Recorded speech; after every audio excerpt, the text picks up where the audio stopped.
after the settlement community vote, and as Mark said, and we're not going to kind of rehash sort of that part of it, but with the news that it had been a vast majority who had decided in favor of individual distribution, that kind of got me to thinking, and perhaps what were the reasons that maybe led to that. We don't have to get into all of that, but it seems to me that there was still an opportunity, even though the way the vote came out as it did, that there, with my knowledge I have a little bit as a lawyer, I know that there are ways that, independent of chief and council, there are ways that for people to get together and to pool their resources, their money together, to use it for good, for community purposes. And so I had an idea, and I put up a little video on Facebook, and that's how Mark saw it, and he invited me, I think, after seeing that video, that there are things out there.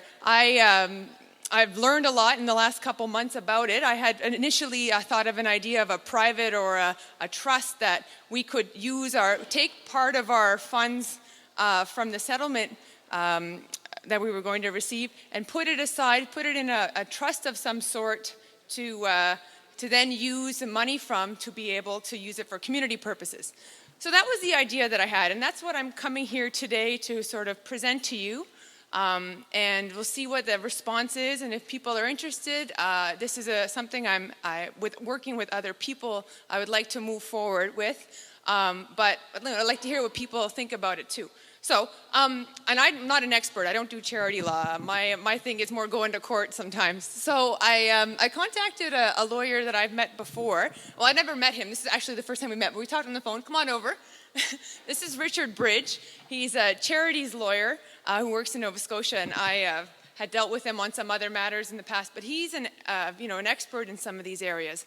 And so I called him up when I first started thinking about this idea of a trust, and we were talking about it, and he said, have you ever thought of this idea called a community foundation? And I said, I have no idea what that is. And over the last few months, I've learned a lot with Richard, and I also have had some young people from our community, and two in particular have been sort of working with me on this and starting to think about how we could encourage other people in the community to think about it, which is Travis Wiseout and Marissa Martin.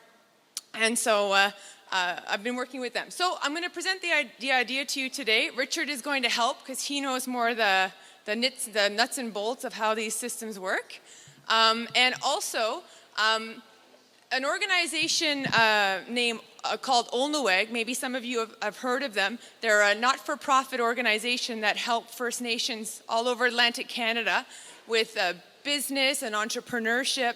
And there's a fellow at the back, I'm going to ask him to stand up. His name is Todd Hoskins. He's an executive director and he works with First Nations. They just came from Member 2 yesterday. And they work with organizations across the first Atlantic Canada, and you can talk to them. They help entrepreneurs, First Nations entrepreneurs, and Olneweg has kindly been helping us with this work in terms of helping us with Richard as our resource. So they've been kind of helping cover some of his fees while he's been kind of helping us along with this. So, and they're very interested in this idea that we're going to talk about, which is Native people becoming involved in charity work and philanthropy. So we'll talk about that more. Did you want to say a word or anything? Okay, so we'll keep going. Floyd, can you do the next slide? All right, so I'm just going to explain the concept of philanthropy. It's a big fancy word, but it basically just means people giving their time and their money to help other people. And I mean, we have a long tradition of that.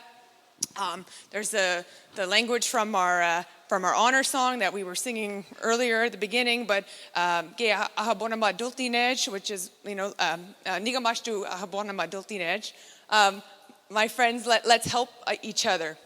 And we do that in this community. I mean, I haven't lived here for a while, but I certainly remember bottle drives and people stopping you, when you're going onto the bridge, or, I mean, there's all kinds of ways we help each other. At a community grassroots level, and that's great. But First Nations generally in Canada have not really been much involved in, I'd say, formal philanthropy. And there's a real opportunity to do this. And I'm going to give some examples of other communities that are looking at this, but it's kind of on the edge or cutting edge of some stuff that could be happening for First Nations in Canada. And in fact, there's an organization, I've got the website for it, it's called the Circle on Philanthropy and Aboriginal Peoples. And it's about empowering First Nations to work with each other, to help each other. Actually, if anyone wants a copy of this presentation, just let me know and I'll email it to you for sure. But if you just even put in the Circle on Philanthropy in a Google search engine, you'll definitely find it. And so this is some really neat stuff that's going on. Next slide. Okay, so I'm going to hand it over to Richard now because he knows a lot about what's going on in the sort of the non-First Nations world in philanthropy. And when you kind of learn about it, it's kind of exciting if you think that there's possibilities for First Nations too. So here you go. Thanks, Naomi. It's a real honor to come to your community today, and I greatly appreciate the invitation from Naomi and Mark making time on the agenda. I'll try to be brief in my comments. What I'd like to share is what I've learned about philanthropy, and the slides sort of set out the key points, and we'll be happy to share that with everyone, of course. The basic message I'd like to offer is one that Naomi's already touched on. I'll just reiterate. There is, in my mind, enormous capacity for all First Nations communities to connect more thoroughly and more completely and more constructively with the broader philanthropic community. There are folks across the country, First Nations and non, who have shared values, shared interests in the things that are dear to your hearts, the things I heard referenced in the prayer, the comments, the very powerful comments that Dr. Paul made. There are folks of like minds and like hearts, and there's capacity for your community to plug into that. And I'd really like to help along that road, and I'm very pleased that Naomi sees that opportunity as well. So I'm just here to share what I've learned and help you make decisions if you decide to pursue this. So this slide is a bit of a sketch of the nature of the philanthropic world in Canada. And there are variations on it internationally that we won't go to today, but that will be another conversation. But there are in Canada about 87,000 charities in total from every community across the country. And there are three basic categories of them. So many of you will know this. You may be active with different charities. Three basic types: charitable organizations that deliver charitable services, and then two types of foundations, public and private. And those foundations are primarily the funders of charitable organizations. Their work is essentially giving grants to charities to help them do their good works. So they do a wide range of really powerful and important things. And these bullets on the slide just give you a sense of the scale of it. So 87,000 different organizations of different sizes and so on.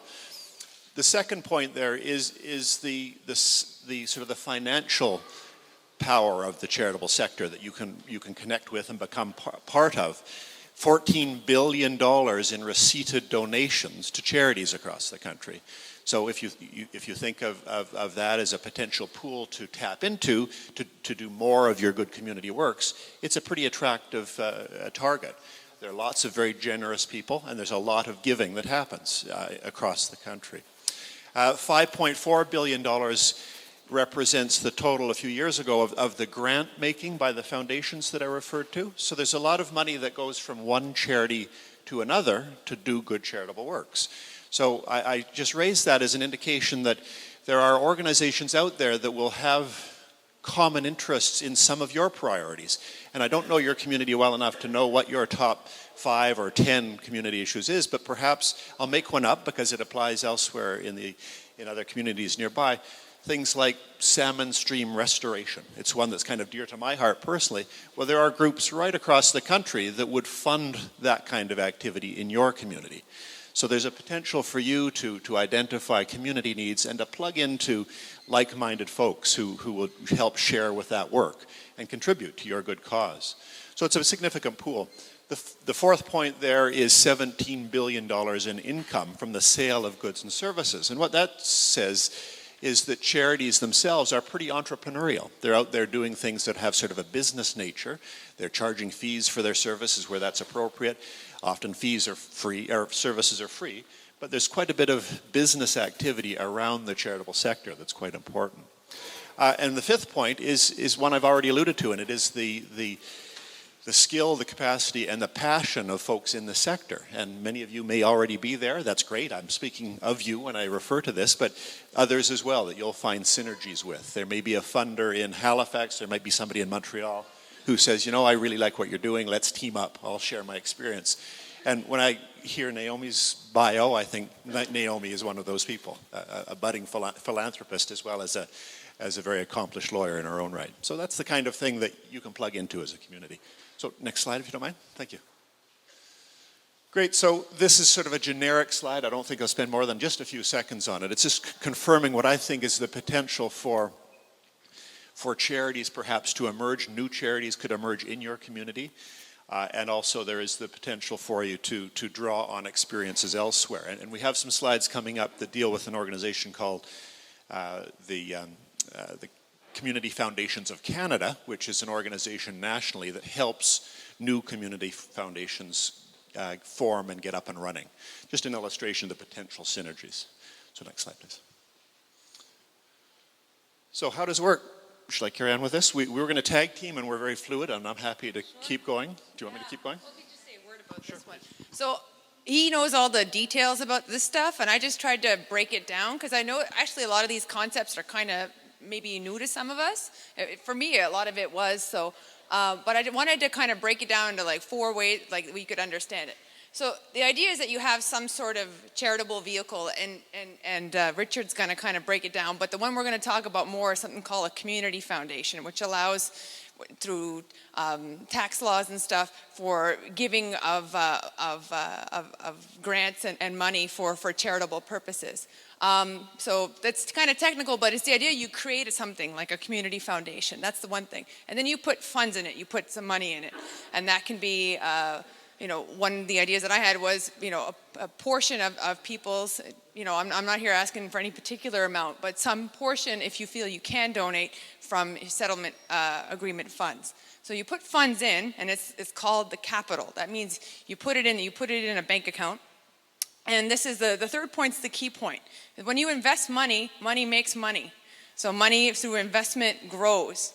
And that's how these things basically work, is that a bunch of money is invested, and then that money grows. So the money that's invested kind of just stays there, but keeps growing more money. And then groups take the money that grows, the interest, and then they use it for good things in their communities. So that's the idea. That's basically the kind of nugget of it. You're going to give more details about the outside of it, but that's the key idea, is taking a little bit of our funds as individuals. This is not, none of this has anything really to do with Chief and Council. I didn't speak to Chief and Council about this idea. This is a real kind of grassroots idea. It's about the community using its funds to further future projects. So I'll let Richard talk about the details. Great. I think the key points are made on that slide, so the next one goes a bit further. If we could flip over, that'd be great. Thank you. So here is more of the nuts and bolts, and charitable organizations, I've already described them. There are over 75,000 of them. These are essentially the doers of charity. So these are the organizations that deliver food bank services. They do education services, daycare, seniors care, the environmental work I alluded to. A long list of things can be done and are done by these organizations. And this slide just sets out what it means to become a charity, to enter the world of charity as an organization. So should some of you decide to create a charity, it would enable you to do these things. Issue receipts to donors for their contribution. So if they give you a gift, you can issue a receipt to them, and that's beneficial for income tax purposes. So that's a significant prize. It opens up fundraising avenues for you that are pretty attractive. The second one that is in fact also very, very important is the capacity to receive gifts from other charities. So this is into that world of funding organizations, the foundations, and the charitable organizations, the doers of the charity. So that's a very important relationship, because there are a lot of assets in the country that are held as endowed funds by a number of private and public foundations that's eligible for granting and supporting good charitable works. So that's a very important piece. The third advantage of becoming a charity is that it's a very trusted category. They're highly regulated. They face sort of a tough hurdle to get into the category. And once you're there, there's a high degree of reporting and transparency. So people can go online and find out all about you and sort of keep you on track and so on. So they're highly trusted. The surveys of a public opinion put nurses and charities right at the top. Lawyers, sadly, down here, but that's another story altogether. But believe me when I say that. I'm speaking with some authority around the trust that people have for charities for good reasons. There are some disadvantages to being a charity. I'll just raise them quickly. Restrictions and limits on your activities. Some of you may have followed the debate recently around political activity by charities. That's an example of how there are rules that apply to charities, not to other organizations. That would be another session to go fully down that road. More complicated rules. Being a charity is more complicated than nonprofit status, for example, and some higher reporting requirements. So that's a real sketch of literally what could be the full day session. Don't want to bore you with all the details, but gives you a sense of why people form charities and what that means. There's a couple of references at the bottom here to some not quite local but not too far off efforts down this road. Ulnoeg, the group that Todd is CEO for and that has kindly helped me reach out to your communities and share what I know, has created its own charity. It's called the Ulnoeg Financial Education Center. Its primary functions are around education on questions of band finances and the capacity to analyze and assess and make very clear the big trends, own source revenues versus government revenues, opportunities for more debt and improvement on generally strategic planning based on financial analysis. Very powerful tool. Todd Hoskin can describe it in great detail. But Ulnoeg Financial Education Center is doing other things, including supporting the work that I do around educating on charity. Another example is the Fish Hatchery in Abequate. It's an organization that is in process to become a charity and one that will be doing the watershed restoration work that I alluded to earlier. So next slide, please. So there is another piece of the puzzle that you should be aware of when it comes to the world of philanthropy, and this slide summarizes the concept of qualified donee status. This is something that gets kind of technical, but it's just another of the charitable vehicles that Naiomi mentioned. This is a status that is very much like charitable status, but it's a different category of the Income Tax Act. But what it does is it applies to government bodies like the Band Council itself and gives the same advantages that we saw under the charity slide. So the ability to issue receipts for donations, the ability to receive grants from foundations. So there is that potential that is very, very much like charitable status and something that each band should examine itself. These bands in the Atlantic region have already applied for and become qualified donees. So there's a process that you need to follow to get on the list, and then you're able to issue those receipts and receive those grants. So I would encourage you as a community from that perspective to look at that option as well. So next slide, please. So there are two categories of foundation we've already touched on, the private and the public. The basic distinctions are of control. If, for example, a single family in community wanted to create its own private foundation, it could do that, and that's a different category of charity law. Primarily grant making is the approach of private foundations, but in some cases they will do some charitable activities directly themselves. The other one, the one that we're really focusing on today, is the general category of a public foundation, and community foundations are a subset of that. The basic idea is that it have a board of directors of folks who are sort of broadly drawn from community and not just one family or one business, but from community more broadly. They are primarily grant makers, like private foundations, but they can also engage in some specific charitable activities. So you could have a community foundation that is primarily a funder, but might also take on seniors care in your community, for example, or daycare, or some other priority as you see it. So there's the capacity to be a charity that does charity directly and funds charity. So those are both options. So next slide, please. So what's a community foundation? A bit more. It's an organization that has essentially a geographic focus, as communities suggest. They're usually created in towns, sometimes in regions, but sometimes they'll take a provincial perspective as well. But they generally start in a community like yours. In a previous life, I lived on the West Coast and lived in a small town, and we created a community foundation there. It's now up to, I think, pushing $2 million in capital, and it's doing lots of granting every year. So there are a total of 191 of them now in Canada. I mentioned the Community Foundations of Canada website. You can get details on all of them. You can see how there's been a pretty exponential growth since 1992, when there were just 28 of them across the country. We're now up to 191 and climbing. Every year we get another half dozen or so on that list. So they're doing all sorts of fabulous work. They have lots of assets at their disposal and lots of grant making. I just want to digress for about 45 seconds perhaps and tell the Vancouver Foundation story. Some of you may be familiar with it. It's a foundation now that is the largest community foundation in Canada, the largest public foundation. Its assets, depending on the given week in the market, as things go up and down for them, it's pushing $1 billion in assets. So if you can imagine having a charity in your community that size, of course it's a big community, but it started with a small group of people around a kitchen table, all agreeing to put in the initial capital back in the 1930s, and it's grown now to almost $1 billion organization, and it grants millions of dollars every year across BC for all sorts of fabulous works. You name it, and they fund it. So it's an illustration of how, well, it illustrates a bunch of things, but it shows the potential for these organizations to do great works, and the long-term focus of them. So I would encourage anybody considering a community foundation to recognize that you're really talking about a long, long history. The idea is endowing funds today that 5 generations from now will be even bigger and doing even more work than currently. So really think about it with a long-term perspective in mind. And the Vancouver Foundation story is just a really good example of that. So next slide, please. So here's a bit more detail on the Community Foundation. Shall I carry on for a bit, or do you want to take these? Next slide. Okay, good. Okay, one more for me, and then I'll turn it back over to Naiomi.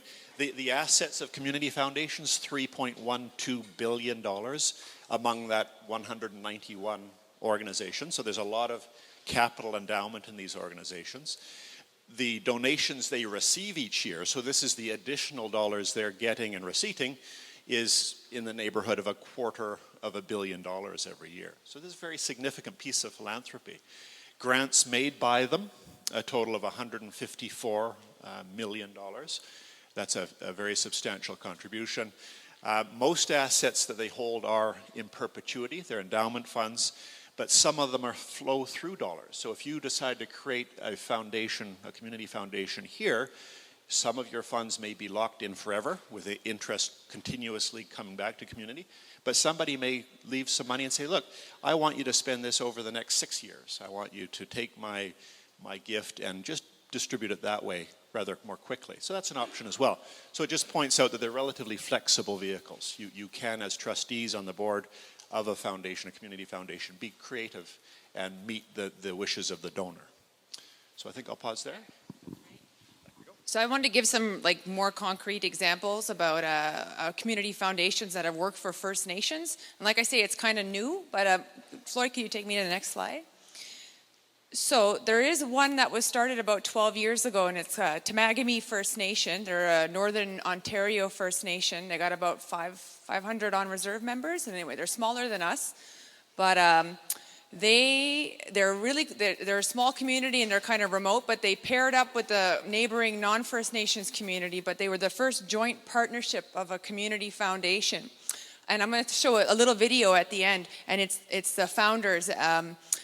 Talking about it, and it was First Nations people who sat around and who kind of came up with this concept of doing this. So it was the first example of a First Nations more driven Community Foundation.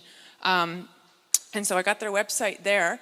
So they've been going for about 12 years. So some of the things that they do with their money is that they invested some money, and so they got something. They did an elders portrait. So they commissioned an artist to do elders portraits of all the elders in their community. They have a regular art camp that they do every single year, and they send both kids from the First Nations and the non-First Nation community, and it really helps them kind of build a better relationship. So that's one thing that they do. They have a local history project. They're trying to collect everything about their community history and kind of hold it. They created a whole trail network. They funded a creation of a trail network. They put money in the First Nations powwow every year. So those are sort of examples of the kind of things that you can do by creating this sort of thing. So I mean, we have powwows every year, right? And I don't know what it's like to try to organize and get funding for it, but you could create a fund where every year a little bit would go towards a powwow, and you could use funds for other stuff. So that's kind of the idea. They also, in Temagami, they have an elder support group. And they also give an award for youth volunteers. So they try to encourage young people from the community to get involved in volunteer stuff. So aside from them, this is what I learned because I've been talking to people from Community Foundations Canada. There's a group in Haida Gwaii, that's out in BC. They're trying to become a community foundation. I'm also told that the Rama First Nation in Ontario has been trying to do this, and also the Haisla First Nation, and they're from BC around Kitimat. So there's groups that are really starting to look at this, and we could be among the first, or we could beat them to it and be the first. Pure, like, first community foundation just based on a First Nation community. Not like Temagami where it's joint. I'm not suggesting we pair up with Campbellton or Pointe de la Croix. I'm thinking just, the First Nations here. So I think that's a pretty neat idea. Let's go to the next slide. So I got some just links to the website, Community Foundations of Canada. So the woman, one of the founders of the Temagami Foundation, her name is Victoria Grant. She's First Nations from that community. She is now the president or incoming president of this big Canadian organization that oversees all these charities that Richard was talking about. So it's pretty cool. And she's also the founder of this Circle of First Nations Philanthropy. And I talked to her earlier this week, and she's like really, really excited. And she said, let me put you in touch with my people. She said, if you want, we'll send somebody down to Listigouche. We'll have a workshop with you. We'll talk about how this works. And so they're super excited about the idea. And anyway, I'll talk a little bit more about plans if people are interested. But there's a lot of support there. That we could use. So it's not just coming up with this stuff in the dark. There's a lot of support. Next slide. Okay, so we want to give a little bit more detail. Richard, come back over. So, all right, so we just want to give a little detail about the actual nuts and bolts and try to make it more concrete. So, how it's funded. People donate funds to the Community Foundation. Could be part of your settlement agreement funds, or could be any funds at any future time. If I get money 2 years from now and I could contribute it to the fund, like anyone could. It could be any funds at any time. And there is a certain benefit, particularly for those who have to pay taxes, like myself. Perhaps if you're working off reserve, you get a charitable receipt. Richard kind of mentioned it, but there's a draw for off reserve community members because they can get a charitable receipt, and that goes towards reducing their taxes. And I've tried to put in, Travis came up with a lot of these questions, so I'm going to try to address them. So just because there are questions that I think anyone would have on hearing about this. So who can invest in the fund? Oh, okay. Well, investment is open to anyone. If it's a community member, if it's a business outside the community that likes the work you're doing, if it's kind-hearted, good people outside the community, they can contribute.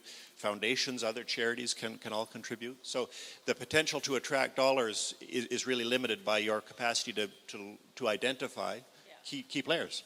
And sometimes you can get organizations like the United Way who may support, who might say like, we hear you're building this, and we'll match you dollar for dollar. Like there's ways that you can put more money in. So it's not just money from the settlement that we're talking about. A question is, once you invest the money, can you get it back for any reason? Well, there are very limited circumstances. The basic principle in charity law is if you make a gift to a charity, it's a permanent thing. There are some exceptions if, for example, you give a gift subject to the charity making a particular threshold. So if you give $100 toward a $10,000 campaign, the campaign doesn't work, you can get your money back. But that's pretty rare. The basic principle is if you give to a charity, it's permanent and it's locked there and it's held in trust for the purposes to which you give it. So if, for example, you want to make a substantial gift and put strings attached to it, this is only to help young students go to trade school or to university, then it has to be used for those purposes. But once it's in the charitable world, that's where it stays. Okay, next slide. Oh. So the question is, the next issue is about, you invest money, you put money into it, so you put money from the settlement funds or whatever funds you have. Oh, Floyd messed it up. No, just kidding. There we go. Okay, so some questions around this is, where do the funds get invested? Well, that's a very good question. The basic principles are that the board of directors of a charity like this, of a community foundation, have to decide how to invest those funds prudently. The trust law says there's a prudent investor test. What you would do is look for a reasonable, safe, and secure way to invest it. But there's also capacity for you to look for community investments, to maybe take a portion of the capital that you accumulate and invest it locally in things that help stimulate local progress, local enterprise, those kinds of things. So the next question is, who would make sure the funds are invested and used properly? And Richard kind of touched on this. So the way these work, like, who makes the decisions? I mean, these are, like I say, community foundations, right? So it's a creation of the community. It's like, and what it is that people would come forward if they're really interested in this, and they would be part of the process of determining the rules that apply, including rules for who the board of directors is. So there's a group that makes the decision, and the board of directors, but it would be picked from community members, and community members could come up with what the rules are. We have so many elders who sit on it, and maybe so many people from the off reserve sit on it, or something like, and different rules. And you could pick for how long they volunteer their time, or so it really is community driven.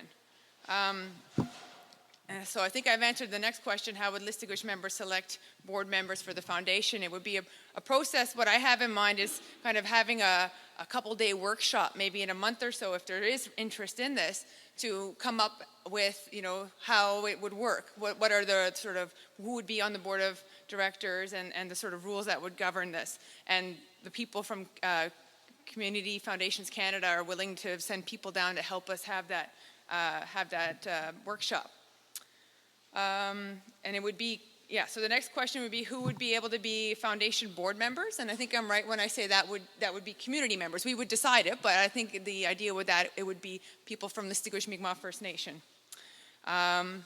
And their role would be to oversee and make sure that the monies are well invested, and that they would make decisions about what kind of decisions about how to spend the interest of the money that came from the funds. All right, next slide. Okay, so the next issue we wanted to look at was how community foundations give back. So there's different ways. Richard's talked a little bit about it. You can either give grants, meaning money, to another charity who does charitable work.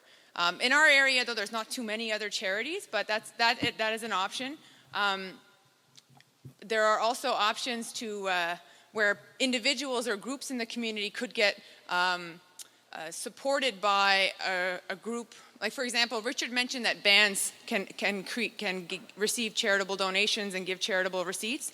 So there is a way that people could be supported by charities, like band council. This is how they do it in Temagami. Individuals can get sponsored by the band or have an agreement with the band where the band's kind of not overseeing, but anyway, the individual is the one who gets the money from the foundation to do the project. There's different ways to structure it. And another way is to basically have the community foundation actually doing the charitable work. So actually providing a scholarship or providing an emergency fund or giving money to the Elders Lodge. There's ways to do it, and the people that I spoke to at the Canadian Community Foundations, they said we recognize we want to bring more First Nations in to this whole system, and we recognize that we're going to have to look at how we do things and maybe even change it a bit so that it really recognizes the circumstances in the communities, and they want to work with us to try to be able to figure out the best way for us to be able to have such a foundation and use it for good community purposes.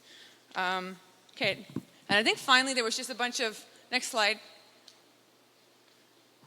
other questions. Some of them were kind of answered. Who would decide how the money from the fund could be used? Again, that would be the community, and the board who is selected by the community would make the decisions about how they would be used. And there would be rules in place. That's part of the sort of process of creating one of these things, is that you set out, well, these are the things we want to spend our charity on and we want to use the funds for.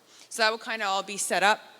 And there's rules too about what people who sit on boards can and cannot do. It's illegal to go, take somebody's money that's not yours and run away and go spend it somewhere, right? I mean, there are laws in place that, boards of people who sit on board of governors have to, or board of directors have to follow, because they have to make sure that they're spending the money in a good way and a wise way. Would only the interest from the investments be used, or could you actually draw on the capital? It's kind of a technical question. Do you want to answer that? I alluded earlier to the potential to have flow-through funds in a foundation. So somebody could give you a gift and say, spend this over 1 year or 2 years or 5 years. But the general approach with the community foundation is that the capital stays in perpetuity.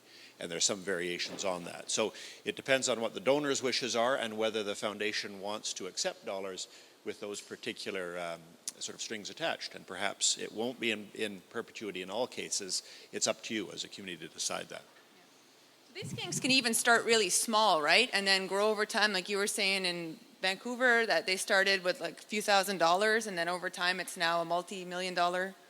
Yeah, so, I mean, there's potential. Even, I'm not asking for everyone to, consider giving your full settlement amount, but even $50 or $100, or if you can give more, give more. But the idea would be we would have a fund where it would be there for the future, and use it for lots of good different purposes. This isn't a trust. I mean, we got into a bit more of the technical details. It's more of a form of a charity, and so I think I've answered that question. Okay, so the next one is how many qualified donees are, and can we establish more donees? Currently, the band isn't a listed qualified donee, which would allow it to kind of maybe work in partnership if there was a community foundation, because it could support people in certain ways. So the band might want to consider at some point actually becoming a qualified donee. And I did actually do a little search of the Charities Foundation. There was, in fact, a charity created back in 2012 by the band with respect to, I think, it's called the Listigwich Continuing Care, Inc. I think it was with respect to the development of an elders care facility. So there is actually, I think, at least a charity that has been created in the name of the band. This was created back in 2012. I don't have any more information on that, but that's what I found online. In terms of how long a process like this would take, it takes a few months for registration and these sorts of things to happen. And I'm going to take it in stages. I want to see if there's actually interest. And I mean, if there is no interest and it peters out, well, so be it. But I tried, and I want, to try. But it will take a few months. The process for having a workshop and then doing the registration, it all takes time. But it is possible, if there is interest and we start doing stuff in like May or June, that by the time that the settlement funds were issued, if there was interest and people were really certain they wanted to do this, that we could, at that point, people could make donations and they would be held. Even if we weren't completely finished the process, there's ways that we could put it in an investment of another community foundation. There's one in Fredericton. They would hold it until such time as ours was finished. So just so you know that that's a possibility. So next slide. So my plan to date was this presentation today. There's going to be a meeting of the Canadian, or the Community Foundations Organization in early May. They invited us to go. I'm quite busy with work, but I've been thinking of trying to find funds to send Marissa or Travis, who, like I say, they're the young folks who have been helping me with this. Or maybe there's somebody here who might be able to go. But you let me know if you're interested. But they're really interested in talking to people from Listugush and letting us see what it's like. The other thing I was thinking was in May, in about a month from now, if there's interest, having this workshop that I'm talking about, bringing in people from Community Foundations Canada, and they would actually work us through what it would look like, what the rules would be, and kind of work us through what the vision, what would a community foundation for Listugush be, what do we want to do, what would we want to spend the money on. So that would be that one. So this is just an introduction, but that would be where we might start really looking at that.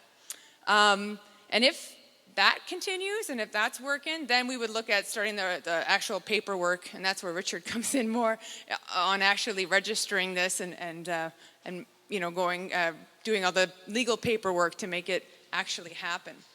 We did start a Facebook discussion group, called it Listugush Helps, creating a community foundation. I've posted the presentation, and I also have a questionnaire. I just wanted to see what people thought of this. I might be shooting in the dark, I don't know. But I did want to see how people thought about this. So I got a one-pager. It says Community Foundation Questionnaire on top. It's got 5 questions. And I want to know, do you think it's a good idea? Maybe you don't, maybe you do. Gives you an opportunity. And number 2 is, would you be willing to put something from your settlement funds? I'm not asking for a commitment. You don't have to sign your name. I'm not going to come and break your legs if I don't get it. But I just want to know if people would be willing to consider that. 3 would be thinking about what would you like to, if we had a fund like this, what kind of things would you like to use it for? That's 3. 4 is if you're really into this idea and you want to work with me on this, because I don't want it to be the Naiomi show. I want it to be a Listugush project, the community members. And so if you want to help me with this and support me and be part of this workshop and planning, 4 is where you would let me know that. And 5 is that maybe you don't want to be so hands-on, but you're interested somewhat in the idea and you want regular updates. That's 5, where you could indicate it. So I'm going to show a video now, and then we can answer some questions because we're almost done. But I want to show a quick video. Floyd's got it worked up. It's from the Temagami First Nation. It was a video produced by, it's only 3 minutes long, but it shows how it works in their community.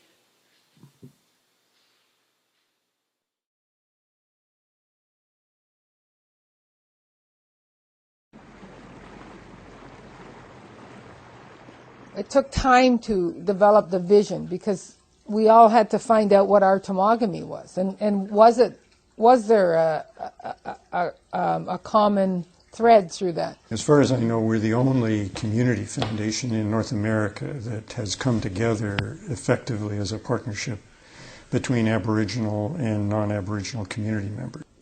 I don't think the ambition of the foundation is to improve the quality of the relationship. I think the ambition is to create a relationship. I think it's let them know that we understand how they're feeling and we're not against anything. We admire their culture and heritage, and we want the world to realize that we can all work together in harmony and as a community, as one body, not two. I really believe to break down barriers, you have to do it at a young age. One of the real values in the art camp is not just that it serves Bear Island population, but it serves Bear Island, people on the lake, and the town of Temagami. So the integration that you're talking about is the integration of shoulder rubbing, not the integration of conversation and attempted understandings and introspections and identifications and so on. They're able to come to a First Nation and even traveling by boat and coming across the lake and experiencing, how we live here. The school was really the kind of center of community life. Carnivals, festivals, performances, parties, celebrations. Kids came over here from Temagami, right? Yeah, they take they must have been excited to come over here by boat? pontoon boat. Yeah, but wouldn't that be great fun for them to come over here? Yeah. And our kids, they learn a lot from, I think, spending time with children who are non-native, who are different from themselves. After we ate lunch, we had a recess. It's like here. Well, and the best part, you know what's going on in the community because you had 3 different groups sitting down at the table and they're always chatting about what's going on. So someplace you don't hear too much unless you sit on some kind of board or political stuff. But I tend to think more in terms of the relationships that we're building and the process that we're working with through the Community Foundation than outcomes per se. So I think it's built conversation and you know, people are willing to talk to each other, and the people who've gone through the board are all they're very proud of that foundation. They're very attached to it. They feel that it's still living the values that we set out at the beginning. So I think that's successful.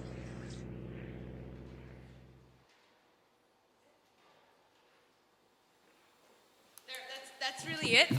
It's they're a little different because they paired up with their neighboring like non-native community. But one of the things they were really talking about in that video was they do this art camp, and they send kids from the non-native community and kids from the Temagami First Nation, and they do an art camp every year, and the foundation funds that. But they were talking about how that really, in their community, that's really built bridges. But it was just a video to see that it's something that's doable. Other First Nations have started to do it, and it's, I think, a very kind of cool idea. And the main point I'll make one more time is, before I end, is that it's community-led. It's not chief and council. Chief and council might be able to support it in some ways, but it's not driven by chief and council. And the board, you could make it so that no one from chief and council or any other sort of other governance organization necessarily would make any decisions about it, but it would be other people, maybe elders. Like I say, we come up with the rules. That's what's kind of really brilliant about it. Yeah, Kathy. Yeah. I can hear you. Can everyone hear Kathy? I just have a question in relation to how would this community foundation affect the current practices that are already in Listugush for fundraising? Because currently, right now in Listugush, there's a lot of groups, a lot of individuals, a lot of people that do fundraising for various things. We have it for community events, for schools. We have it for missing person, for personal reasons, health issues, trips. We have them for even personal needs. People raffle things all the time. For sporting events, we have mini lottos going on all the time. So there's always these charitable things happening in the community for whatever. Currently, right now, we're able to do that because it's in absence of a gaming law or a lottery law or anything like that. So how does building a foundation, a community foundation, which is it's a good idea, interfere with or coexist with the current practices now? If we adopt a community foundation, is it going to inhibit other fundraisers? Or are we establishing a precedence for having a legislation law for raffling and things like that? That's just my question. I don't think it would have, and I'll answer what I understand, and then I'll see if Richard has anything to add. I don't think it would interfere in any way with any of the sort of grassroots fundraising that happens. I think it would coexist nicely with it. So for example, you know, I mean, we have a young man in the community who's quite ill and his family has to travel all the time. They're fundraising a lot, but I think that you could create we were talking about this, one of the things that we could make this community foundation have an emergency fund, and people would apply if they had an emergency, like they needed to do travel or whatever. It would be one more thing. Like, it's not to prevent anyone from doing additional fundraising, but it would be there. And somebody mentioned earlier how, you know, government funds keep tightening up and tightening up. And so, you know, oftentimes either the band money or the money that comes from Indian Affairs may not be there, but there'll be fundraising, and now there could be this too. So that it would just be another thing. And I don't think it would have any impact on required to, you know, register for any of those sort of rules that you said around bingos or lotteries or stuff like that. Do you want to add? Okay, you agree? Okay. All right. Well, I think, where's our moderator? She's going to take over. Thank you so much. I really appreciate the opportunity to present to you. Walalio.